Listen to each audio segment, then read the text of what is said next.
मन सुंदर की कहानी अब एक ऐसे दर्दनाक और सस्पेंस से भरे मोड़ पर पहुंच चुकी है जहां हर पल कोई ना कोई नया धमाका देखने को मिल रहा है। बड़े नाना जी आखिरकार रुचिता और निहाल की शादी करवाने का फैसला कर देते हैं। लेकिन जैसे ही यह खबर सामने आती है, बड़ी नानी के पैरों तले जमीन खिसक जाती है और वह यह सदमा बर्दाश्त नहीं कर पाती।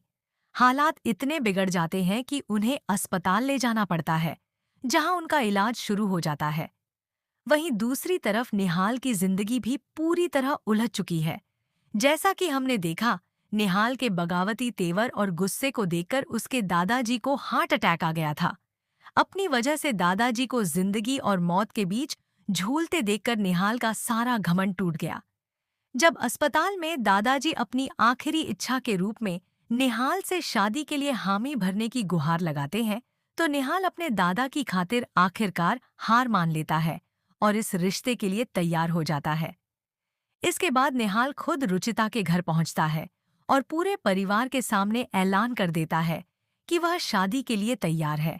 यह सुनते ही घर में खुशी की लहर दौड़ जाती है, लेकिन निहाल के चेहरे पर छिपी मायूसी और दर्द किसी से छिप नहीं पाता। जब रुचिता के नाना जी उससे सवाल करते हैं कि क्या वह उनसे कुछ छिपा रहा है, तो निहाल कुछ भी कह नहीं पाता और चुपचाप वहां से चला जाता है। बाहर आकर वह खुद से कहता है कि उसे सच बता देना चाहिए था, क्योंकि उसकी वजह से एक लड़की की जिंदगी बर्बाद हो सकती है। निहाल की यह बात साफ इशारा करती है कि उसकी जिंदगी में कोई ऐसा कड़वा अतीत या भयानक राज छिपा हुआ है, जिसे वह शादी से पहले रुचिता के सामने रखना चाहता है।